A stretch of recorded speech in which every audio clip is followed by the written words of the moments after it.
Depois de muito tempo sem gravar, voltamos. E já vou começar gravando os vídeos de termologia. Vou vou ter que usar os textos inteiros que eu tive na faculdade para tentar explicar cada coisinha. Porque vendo uns vídeos, cruz credo. Vamos nessa.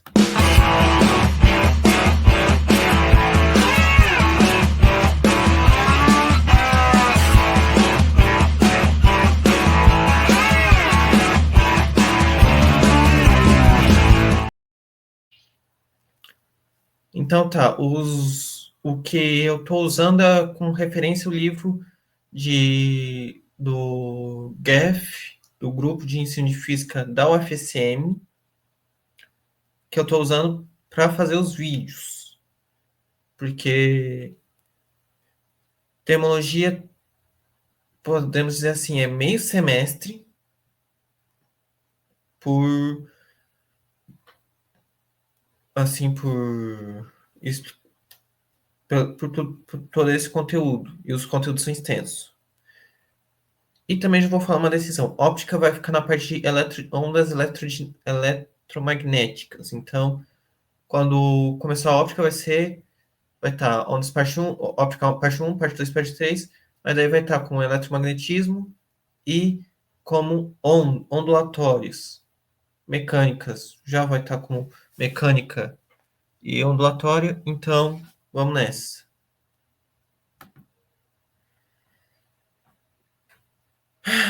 Esse é o 23º vídeo. E vocês já vão perceber algumas mudanças, porque o projeto eu vou deixar só no final. Ok? A lei zero da termodinâmica e as escalas que eu vou apresentar hoje. Esse é o quarto vídeo de estudo do calor. Motivo, agora eu vou ser bem mais detalhoso do que eu fui nos 3 primeiros vídeos. Ok? Vamos lá. Relembrando que a termologia estudo do calor ou física do calor é a área da física que estuda fenômenos físicos que se relacionam com o calor e com as temperaturas. Temperatura e escala, termo- termométricas, calor, dilatação térmica, termodinâmica e fórmulas da termologia. Então, vocês já sabem o que eu estou querendo dizer. Introdução, só que mais complicada. Que é assim, nos livros de física, em modo geral, a palavra calor é usada como sinônimo de energia, um tipo de energia em trânsito entre os corpos de diferentes temperaturas. A palavra trabalho, por sua vez, é usada pelos mesmos livros, ora como sinônimo de energia, ora como sinônimo de um processo mecânico de transferência de energia. Então, meio que a gente já tem algumas dessas definições. Vamos lá. Sendo que o calor é o processo de transferência de energia de um corpo para o outro, assim como o trabalho, mas de, envolve movimento, e como o de uma região para outra dentro do mesmo corpo, também tem isso, exclusivamente porque existem uma diferença de temperatura entre eles. O trabalho é o processo de transferência de energia de um corpo para o outro por meios mecânicos. Então, portanto, o que é transferido para um corpo a outro é energia. A energia pode ser transferida. A energia pode ser transferida de dois modos, por meio de dois processos, o calor e o trabalho. Para diferenciar a quantidade de energia transferida por um ou por outro processo, dizemos que a quantidade de energia transferida por calor ou quantidade de energia transferida por trabalho. Então, temos esses dois pontos. Deixa eu me lembrar. Isso a gente vê mais precisamente nas leis da termodinâmica. Tirando a lei zero. A lei zero não define isso. Ok? A lei zero, como Eu só vou explicar 3 leis. A lei 0, a primeira e a segunda. A terceira é meio complicada porque é muita coisa. A lei 0, que é: dois sistemas em equilíbrio térmico com o terceiro estão em equilíbrio térmico entre si. Essa é a lei 0, tá bom? Sendo que o sistema está isolado quando podemos trocar de energia nem matéria com a vizinhança. O fato experimental é que qualquer sistema isolado tende ao estado de equilíbrio, isso é, o estado para o qual variáveis macroscópicas é o que caracterizam como pressão, volume e temperatura, não mudam com os que caracterizam como pressão, volume, não mudam com o tempo, eles não mudam com o tempo. Quer dizer, a alteração de pressão, volume e temperatura, mas não a mudança do tempo. É claro que é a mudança do tempo, mas eles não se alteram com a mudança do tempo. Por outro lado, dizemos que o sistema pode trocar energia, calor, travou, calor com a vizinhança e está limitado por paredes diatérmicas. Dizemos que também que o sistema da vizinhança estão em contato térmico. Também, colocando o contato térmico entre dois sistemas isoladamente, estavam em equilíbrio térmico. Podemos observar que a mudança em suas variáveis macroscópicas que elas alcancem novos valores e que permaneçam constantes com o tempo.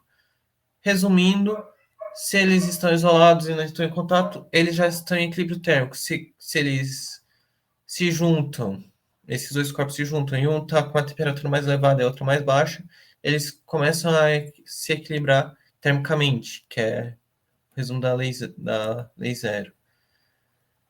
Aqui, mais um pouquinho de textinho. Na prática, podemos construir um termômetro das seguintes maneiras, que é o porquê que a lei termodinâmica funciona.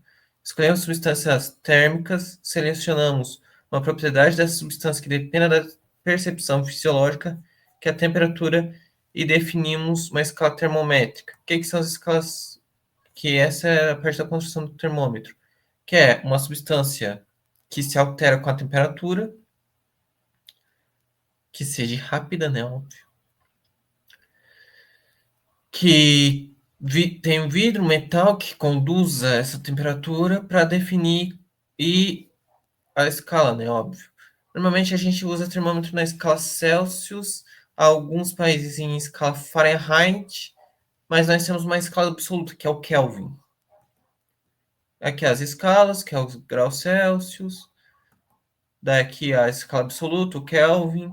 Fahrenheit não precisa explicar muito, porque é meio complicado de se explicar. E sim, o T é a temperatura absoluta. E nesse caso. E normalmente a gente usa, a gente, em vez de usar o T minúsculo, a gente usa logo o grau Celsius, o símbolo Celsius, tá? Os valores são atribuídos à temperatura em um sistema qualquer, depende dos termômetros usados, mesmo que todos eles concordem nos pontos fixos que definem as respectivas escalas. Temos, portanto, necessidade de escolher um termômetro padrão pelos fenômenos para uso científico. Os termômetros escolhidos como padrão são termômetros de gás e volume constantes, o que é meio que essa definição, né, óbvio. Termômetro gás volume constante. No termômetro gás volume constante, a amostra do gás enche o bulbo e um capilar ligado a nanômetros de tubos abertos com mercúrio. O bulbo é colocado em contato térmico com os sistemas de teste, cuja temperatura queremos determinar. Um tubo flexível que permite levantar com baixa dos reservatórios do mercúrio, fazendo com que a superfície do mercúrio no ramo esquerdo do nanômetro coincida sempre com o zero da escala. E é isso. Aqui um resto de explicação. Aqui, como a gente usa, né, que é pressão inicial, mais o densidade, isso com a pressão, né, que é a pressão inicial, mais densidade, gravidade e altura, que a gente vê em fluidos, que para determinar o gás em volume constante. Quer dizer que pode haver aumento da temperatura, pode haver o aumento da pressão, mas não pode haver o aumento do volume. Isso eu explico mais à frente nos tipos de transformação térmica.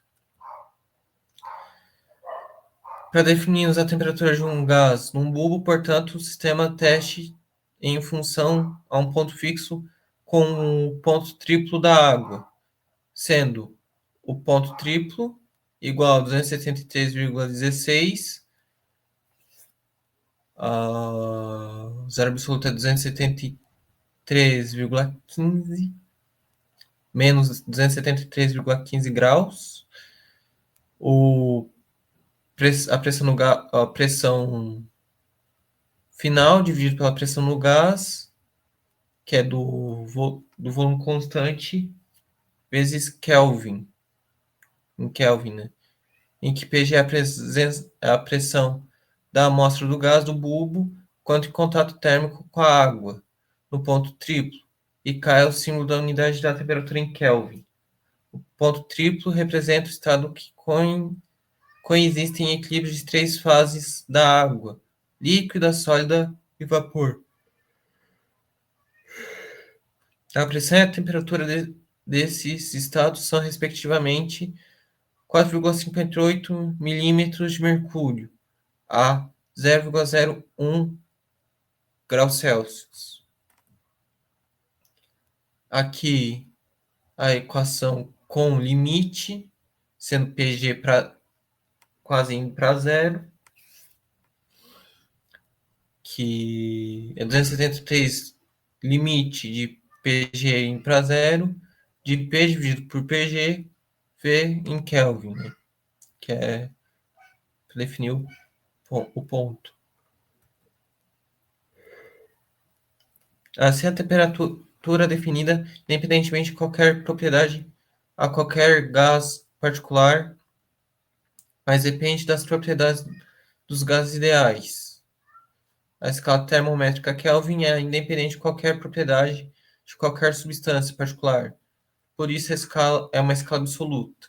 A escala Kelvin e a escala de gás ideal são idênticas ao intervalo de temperatura em que o termômetro de gás pode ser usado. Resumindo, a escala Kelvin independe de quase tudo, enquanto Celsius e Fahrenheit têm uma dependência a certas substâncias. Até por isso a escala Kelvin também é usada para medir a temperatura das estrelas.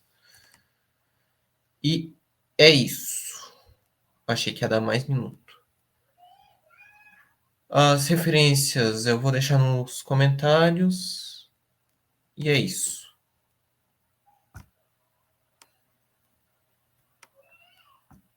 Esqueci o encerramento. Desculpa. Mais umas coisas. Vou continuar com mecânica após o eletromagnetismo, mas antes de ondas, só para explicar. E deixa eu me lembrar. Eu vou dar uma pausa na embriologia. Quando eu terminar a óptica, eu volto com embriologia. E na parte de embriologia eu vou dar bastante tempo, porque daí eu vou ter um tempo para fazer o roteiro, que é o que eu não fiz, de física moderna. Então eu vou deixar o enquete até o início de eu fazer o roteiro, vai ser a partir de 5 vídeos antes do término de embriologia. Então esses são os avisos. Voltei, galera. Para o pesadelo, jaquetinha.